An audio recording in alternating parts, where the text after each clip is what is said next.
Think about a combination of narcissism and then add to it all the characteristics of the psychopath. And what are those? Psychopaths tend to be aggressive. Psychopaths don't have the ability to form relationship bonds. Psychopaths don't have the ability to feel remorse. Psychopaths will lie, cheat, steal. They'll do anything they can to get ahead, and they don't ever feel bad about it. Take that and mix it with somebody that actually has a bottomless pit in the need for approval, validation. They have to be the center of attention. They're going to do that at your expense, and they're not going to feel bad about it. They can go to lunch with you and then tell lies about you to your spouse at a dinner party that night if it makes them look better. So I'm going to put this chart on drphilintoblanks.com. But when you look at the traits of the malignant narcissist, they have a pattern of grandiose arrogance. They act superior. They have these fantasies about power and success and fame. They have needs for excessive praise and validation. They feel entitled to special treatment, and if they don't get it, they're going to make you pay. They exploit and use others for personal gain. They don't have empathy. They're envious if you do well. They don't like it. You remember I said they take everything personal? If you get a promotion, they take it personal. You may not even work at their company. And if you get a promotion, they take it personal. If you get a new car, they take it personal. If you guys have a wonderful, healthy baby, they take it personal. They think every success that anyone else has is at their expense. Now, the antisocial traits that you're going to see in them is that they constantly violate the rights of others, which psychopaths do. Psychopaths, as I said, they don't have boundaries, they don't have a moral compass, so they're going to violate other people's rights. Malignant narcissists do that. They break the rules, they break the law. Psychopaths are constantly deceiving others. They lie. And malignant narcissists will do that. They just aim their lies to feather their own nest always. They do it to aggrandize themselves, to make themselves look superior in every way. Psychopaths are very impulsive. They don't have good decision-making skills, and they're often irritable and aggressive. Now mix that with a constant need for admiration and the tendency to personalize everything. So now you've got somebody that's irritable and they're aggressive and they personalize anything and everything you do. They're going to attack you anytime you are sharing something of success with them. This can get to be really, really difficult to live with.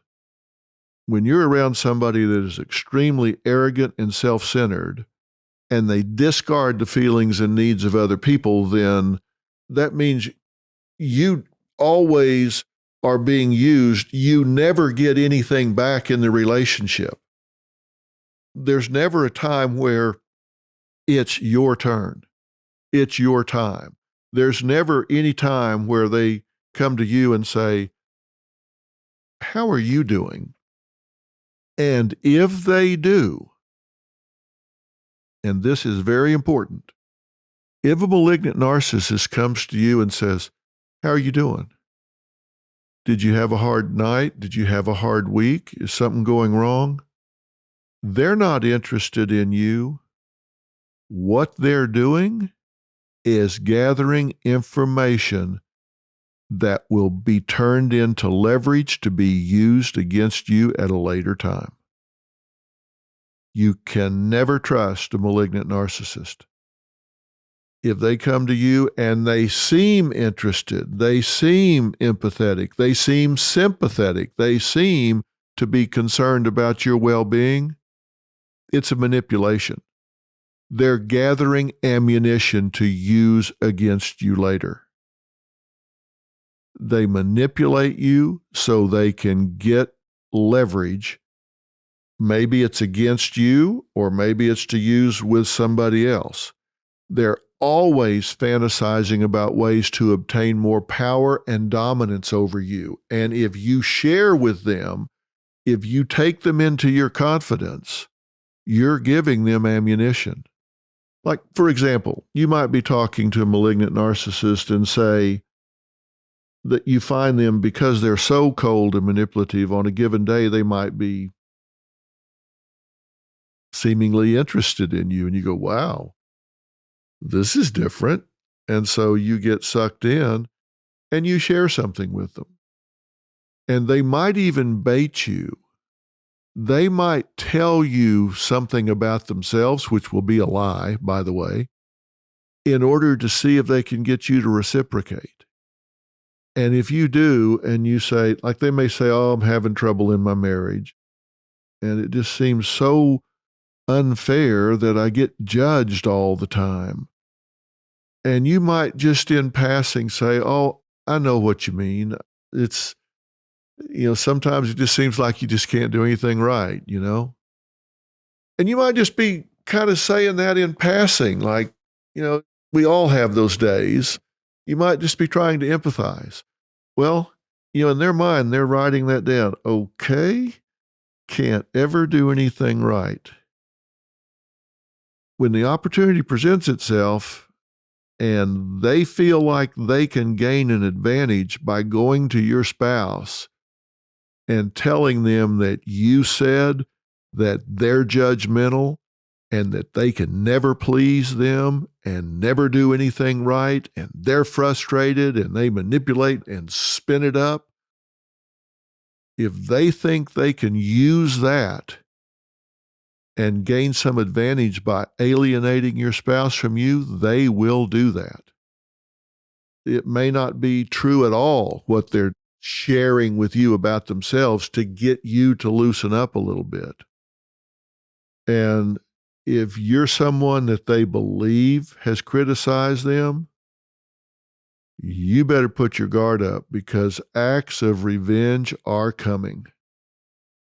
These are people that will hold a grudge for 20 years, but they're going to get you.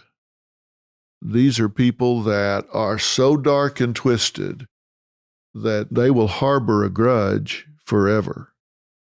And you may think, well, don't all people kind of hang on to resentments some? Well, no. Mature people forgive, don't necessarily forget. If somebody jerks them around, they may say, look, I'm going to forgive that and let it go. I'm not going to forget it. Doesn't mean that I'll expose myself to them again in the future, but not a malignant narcissist. They're vindictive. They're out for revenge. And if they label you as being critical of them, trust me, they're going to plan something vindictive to come after you. That's why it's terrible to have these people in your life. Now, they have high levels of aggression towards other people for this reason. They just see the world as a threatening place. And so they're very deceitful, because they feel like I got to constantly misdirect, because the world's going to try to get me. So I got to point them in the wrong direction. So I'm a moving target here. Here is the philosophy of the malignant narcissist in one sentence. Get them before they get me. They have decided the world is out to get them. And their credo is get them before they get me, because they're coming after me. It's just, am I going to be a sucker and let them get me, or am I going to get them before they get me? So that's what you're up against when you're dealing with these folks. And understand, they are motivated by power. When you see them in a position of power, they are going to have a very coercive leadership style. It is okay with them to put their personal pleasure ahead of the safety of others, ahead of the well-being of others. It doesn't matter to them.